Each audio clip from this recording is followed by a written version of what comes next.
Avinash sir, आपका बहुत बहुत स्वागत है महीनान पर। धन्यवाद अपना समय देने के लिए। हाँ, थैंक यू संदीप। चलिए सर, शुरुआत करते हैं डिस्कशन की। तो पहला सवाल यही है कि शेयर बाजार में निवेश के लिए टॉप डाउन या बॉटम अप अप्रोच में बुनियादी अंतर क्या होता है सर? और कोई रिटेल निवेशक, जो छोटे निवेशक होते हैं, उनके लिए इन दोनों में से कौन सी अप्रोच आपको लगता है कि ज़्यादा सही रहती है, जिससे ज़्यादा मुनाफा बन सकता है? देखिए संदीप, पहली बात तो बॉटम अप और टॉप डाउन अप्रोच दोनों ही हमको विकल्प आइडेंटिफाई करने में मदद करते हैं। लेकिन जो टॉप डाउन अप्रोच होता है उसका मतलब क्या होता है कि हम कोई भी कंपनी को एनालाइज करने के पहले उस इंडस्ट्री को एनालाइज करते हैं। मान लीजिए हमने सीमेंट इंडस्ट्री सिलेक्ट की, तो सीमेंट इंडस्ट्री में कितनी कैपेसिटी है, कितने खिलाड़ी है, क्या प्रोडक्शन है, कितना सप्लाई 1-2 सालों में आने वाला है। तो ये सारी बातें हम इंडस्ट्री के पॉइंट ऑफ व्यू से पहले एनालाइज करते हैं और उसके बाद हम कंपनी का सिलेक्शन करते हैं जो सबसे वेल पोजिशन्ड वो इंडस्ट्री में है। तो इसको हम टॉप डाउन अप्रोच बोलते हैं। ज्यादातर top down approach institutional investors करते हैं, यानी बड़े निवेशक करते हैं, क्योंकि ये काफी लंबा रिसर्च का प्रोसेस होता है। ओके। छोटे अवधि में ये पॉसिबल नहीं। अभी आई बॉटम अप्रोच की बात करें तो हम डायरेक्टली कंपनी का जो फाइनेंशियल्स है उसको देखते हैं। यानी अगर कंपनी का फाइनेंशियल परफॉर्मेंस 1 साल के लिए आता है तो हम देखते हैं कि कामकाजी मुनाफा कितना है, कंपनी का प्रॉफिट कितना है, कंपनी ने डिविडेंड कितना दिया है, कंपनी का बिजनेस मॉडल क्या है। तो हम कंपनी को पहले एनालाइज करते हैं और उसके बाद हम इंडस्ट्री को देखते हैं कि इंडस्ट्री में क्या कंडीशन है, डिमांड सप्लाई की सिचुएशन क्या है, इंडस्ट्री को वेदर कंपनी ने आउट परफॉर्म किया है। तो नॉर्मली ये जो तरीका है ये आपको बहुत ही आसानी से और बहुत कम समय में काफी अच्छे अपॉर्चुनिटीज आइडेंटिफाई करने में मदद करता है और काफी रिटेल इन्वेस्टर्स को ये पसंद भी आएगा, क्योंकि इसमें समय कम लगता है और डायरेक्टली कंपनी फोकस्ड है। और इंडस्ट्री में अगर कोई रिसर्च करना चाहे तो उसके लिए थोड़ी सी अलग स्किल सेट लगती है। तो बॉटम अप्रोच डायरेक्टली कंपनीज को आइडेंटिफाई करने में ज्यादा बेहतरीन है और ये शायद रिटेल इन्वेस्टर्स के लिए भी अच्छा रहेगा, क्योंकि यहाँ पे अपॉर्चुनिटीज आइडेंटिफाई करने के लिए आपको ज्यादा समय लगता नहीं है और ये बहुत ईजी है समझने के लिए। चलिए, तो कम समय लगता है बॉटम अप अप्रोच में, ये रिटेल निवेशकों के लिए, छोटे निवेशकों के लिए ज़्यादा फायदेमंद रहता है। अगर आप शेयर मार्केट में निवेश करने की शुरुआत कर रहे हैं और अपॉर्चुनिटीज़ की आपको तलाश करनी है, तो अगर आप अप्रोच के साथ मार्केट में उतरते हैं तो कम समय लगेगा और ज़्यादा अपॉर्चुनिटीज़ को आपको कम समय में ढूंढने में अच्छी तरह से मदद मिलती हुई दिखेगी। लेकिन सर, ये तो आइडियल सिचुएशन में बात होगी। मौजूदा मार्केट में जहाँ पे उतार चढ़ाव बहुत ज़्यादा है, चॉपीनेस बहुत ज़्यादा है मार्केट में, उस टाइम पे भी क्या ये जो बॉटम अप अप्रोच जिसकी आप बात कर रहे हैं, क्या यही ज़्यादा कारगर साबित होती है? बिल्कुल। इनफैक्ट संदीप, देखिए मार्केट्स में वोलेटिलिटी बढ़ रही है तो ऑब्वियसली आपको अपॉर्चुनिटीज ज्यादा मिलेगी। ऊपरी लेवल पे हमने देखा है कि काफी शेयर 52 वीक हाई से करीबन 50%, 60%, 80% गिरे हैं। तो ये एक एंट्री पॉइंट हो सकता है कि निवेशक ऐसी कंपनीज में पहला रिसर्च शुरू करे, उनके करंट फाइनेंशियल्स को देखे, उनका फ्यूचर देखे, उनकी बैलेंस शीट देखे और उसके बाद एक नतीजा ले ले। टॉप डाउन अप्रोच में वापस वही प्रॉब्लम आता है कि आपको इंडस्ट्री के बारे में बहुत डिटेल्ड एनालिसिस करनी होती है, उसके बाद आपको कंपनी सिलेक्ट करनी पड़ती है। तो मेरे ख्याल से ये जो प्रोसेस है और प्रक्रिया है काफी लंबी है। और दूसरी बात, हर रिटेल इन्वेस्टर को इंडस्ट्री एनालाइज करने की क्षमता नहीं होती। तो मेरे जी। ख्याल से ऐसे वोलेटाइल मार्केट्स में तो जब शेयर के प्राइस काफी गिरे हुए हैं, अच्छी कंपनीज के नंबर्स अच्छे आने के बाद भी शेयर प्राइस गिरा है, तो ये bottom approach is the best ideal solution. ठीक है, तो चाहे नॉर्मल टाइम फ्रेम हो, चाहे वो उतार चढ़ाव वाला मार्केट हो, अविनाश जी हमें यही बता रहे हैं कि किसी रिटेल निवेशक को बॉटम अप अप्रोच यही अपना के चलना चाहिए। इससे आपको टाइम भी कम लगता है और अगर आप पूरी इंडस्ट्री को एनालाइज करेंगे, फिर आप किसी शेयर को एनालाइज करने के लिए निकलेंगे तो आपको बहुत ज़्यादा टाइम लग जाएगा और किसी रिटेल निवेशक के लिए शायद एक काफ़ी जटिल प्रक्रिया भी हो सकती है। सर, मेरा अगला सवाल ये है कि ये जो दोनों अप्रोच है उसके बारे में हमने समझ लिया, किसको ज़्यादा अपनाना चाहिए, रिटेल निवेशक के लिए क्या फ़ायदेमंद होता है वो भी आपने बता दिया।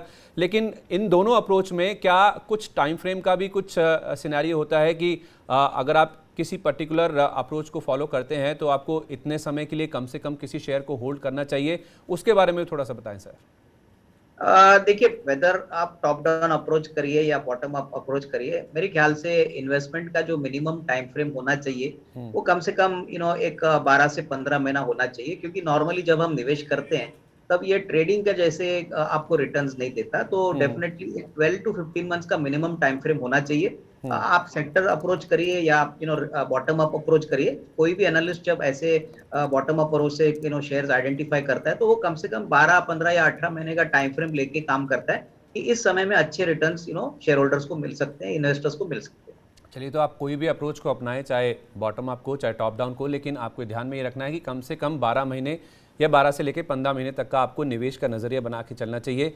तभी आपका जो निवेश है उसमें आपको रिटर्न मिलने की ज़्यादा गुंजाइश सामने निकल के सामने आती है। सर, एक चीज़ ये भी बताइए कि ये जो हमने वॉलेटिलिटी की बात करी, जो बाज़ार में उतार चढ़ाव है, वो ज़्यादा करके इस बात को लेकर है कि जो सिनेरियो है वो राइजिंग इंटरेस्ट रेट्स का है, यानी कि ब्याज दरों में बढ़ोतरी हो रही है।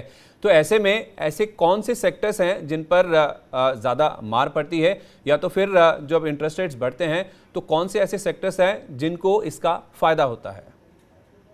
देखिए, पहली बात तो संदीप, इंटरेस्ट रेट जब बढ़ते हैं तभी फाइनेंशियल्स और बैंक्स, ये दो ऐसे सेक्टर्स हैं जिनको काफी फायदा होता है, क्योंकि हम सभी जानते हैं कि बैंक्स और जो एनबीएफसी होते हैं, हाउसिंग फाइनेंस कंपनीज होते हैं, उनका मेन इनकम इंटरेस्ट इनकम होता है। ब्याज के दरें बढ़ते हैं तो इनके लिए इनकम ज्यादा बढ़ती है, तो ऑब्वियसली इंटरेस्ट कॉस्ट का सबसे बड़ा बेनिफिट तो फाइनेंशियल्स को आता है। लेकिन मैन्युफैक्चरिंग कंपनीज को भी आता है, जहां पे कर्जा कम है, इनके पास काफी कैश है। जैसे कि अभी आपने बजाज ऑटो की बात की, तो बजाज ऑटो की बात करीबन 6,000 करोड़ की कैश है, कर्जा बिल्कुल नहीं है। तो ऐसी कंपनीज को इंटरेस्ट रेट्स बढ़ने से कोई फर्क नहीं पड़ता, क्योंकि ऑपरेशंस अच्छी तरह से चलते हैं और अदर इनकम भी उनकी बढ़ती है, क्योंकि इंटरेस्ट रेट्स बढ़ता है तो जो भी ट्रेजरी इंस्ट्रूमेंट्स में ये पैसा लगाते हैं वहां पे ब्याज दर बढ़ता है, तो ऑब्वियसली अदर इनकम बढ़ती है। दिक्कत वही कंपनीज को आती है जिनका कर्जा बैलेंस शीट पे बहुत ज्यादा है और जहां पे वर्किंग कैपिटल और कैपिटल एक्सपेंडिचर के लिए उनको लगातार नया इन्वेस्टमेंट करना होता है, और वो भी ब्याज डेट से करना होता है। तो ऐसी कंपनी से थोड़ा बच के रहिए जहाँ पे काफी डेट में डेट पोजीशन काफी लंबी है, लिवरेज ज्यादा है। तो इंटरेस्ट रेट साइकिल में क्या होता है कि ऐसी कंपनीज को इंटरेस्ट कॉस्ट, यानी जो ब्याज का कॉस्ट होता है, वो बैलेंस शीट पे प्रॉफिट एंड लॉस और कैश फ्लो पे ज्यादा दिखता है, तो उससे उनकी प्रॉफिटेबिलिटी थोड़ी सी दबाव में आ सकती है।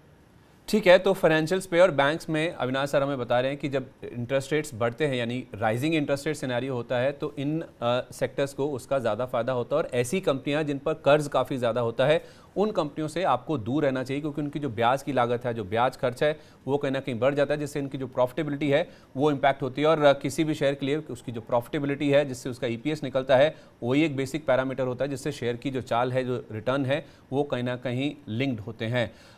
सर, एक चीज़ और बताइए, हमने ये जो अप्रोच है दोनों वो तो समझ ली, लेकिन उस अप्रोच में क्या बेसिक चीज़ें होती हैं? चाहे आपको कोई ब्लू चिप कंपनी आइडेंटिफाई करनी है या तो फिर कोई अच्छा मिड कैप स्टॉक अगर आपको आइडेंटिफाई करना है, तो उसके लिए बेसिक पैरामीटर्स क्या होने चाहिए जो कि एक रिटेल निवेशक को देखने चाहिए?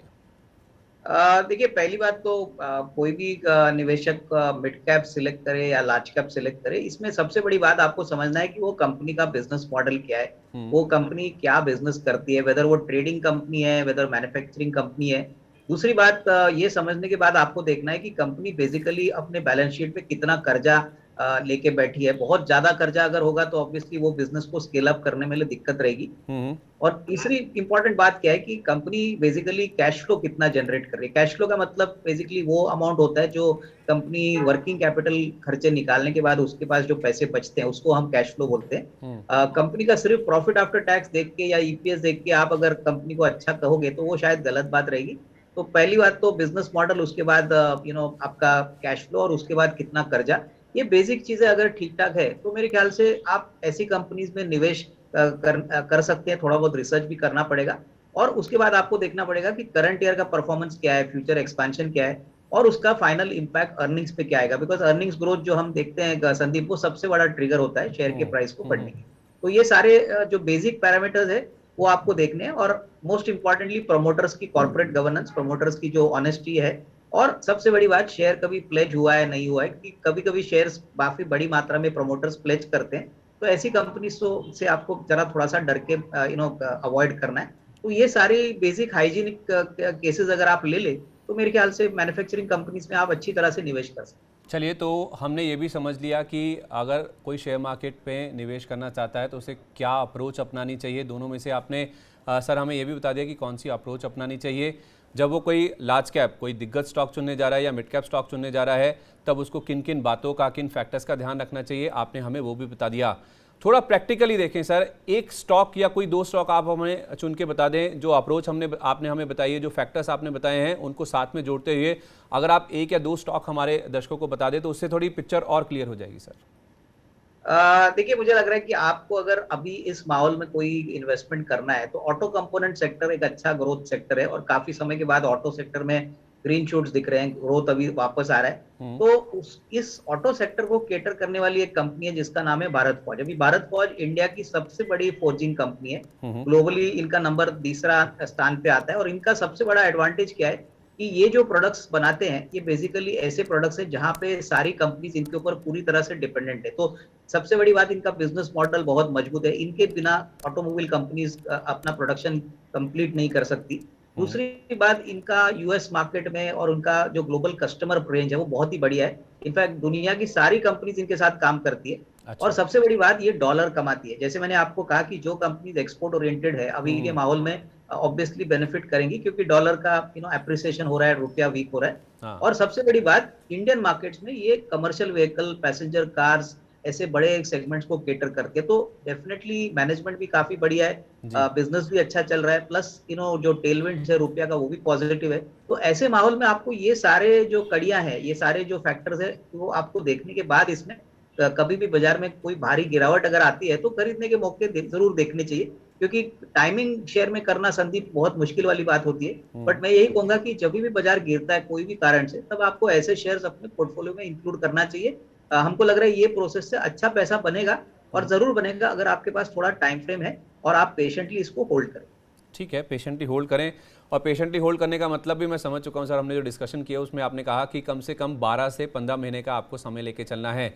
अगर कोई निवेशक 12 से 15 महीने रुकता है और अभी या गिरावट पर, जैसे आपने कहा कि भारत फोर्ज के शेयर में खरीदारी करता है, तो क्या मिनिमम रिटर्न या फिर टारगेट्स वो लेके चले सर?